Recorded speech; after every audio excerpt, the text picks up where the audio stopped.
Well, to Mexico now. Authorities have begun removing Central American migrants from an overcrowded shelter in Tijuana. They're boarding buses that will take them to another location, which is further away from the border. Around 7,000 migrants had been staying in the Benito Juarez sports complex while waiting to reach the U.S. to apply for asylum. But the facility was overcrowded, leading to squalid conditions. All right, let's pull in our correspondent, Stefan Simons. He is next to the new shelter there in Tijuana, I understand. Good evening to you, Stefan. Where are the migrants going to stay now? And are we talking about better conditions for them?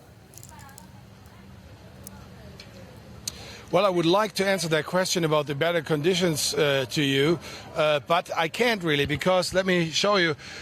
This gate here is for press for now, for another 2 hours. The end of access here, as you can see, they're closing it now. This is where the migrants will now go in and will have their new home.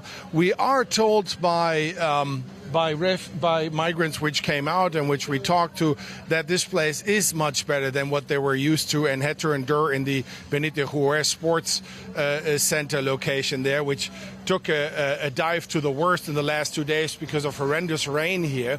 So here in this shelter, we're told there will be women and men, single men and single women separated. Families will have their own space. There will be protection for them. There will be walls. There were no walls in the other center. Now it's getting a little loud here. Let me show you this, what's going on here.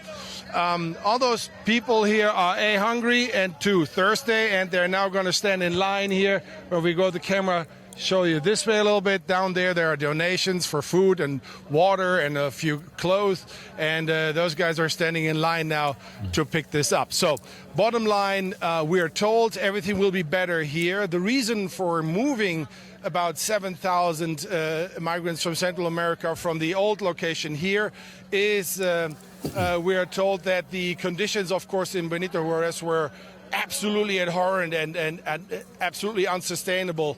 And you have the pictures, you have seen the pictures. Right. People were wading through water until to their ankles, etc. So this should be a better place. In 2 hours, we get a first look, and then we'll see how this really pans out. Yeah, it would be nice to get a look, because it's hard to understand why they would be so secretive now if this new center is going to be an improvement.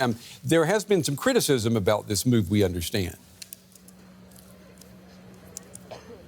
Yeah, from observers and some who are, like, let's say, professional activists in the whole migration thing.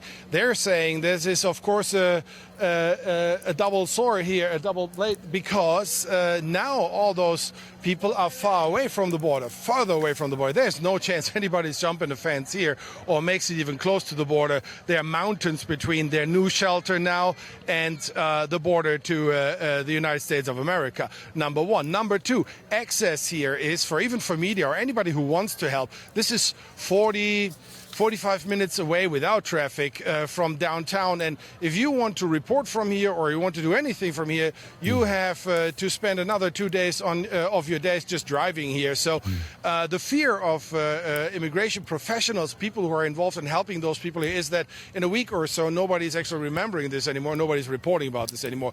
The migrants themselves, I don't think, have processed that yet. They are predominantly happy, I think, and what we have heard so far, that they're in a new location with dry feet and better services.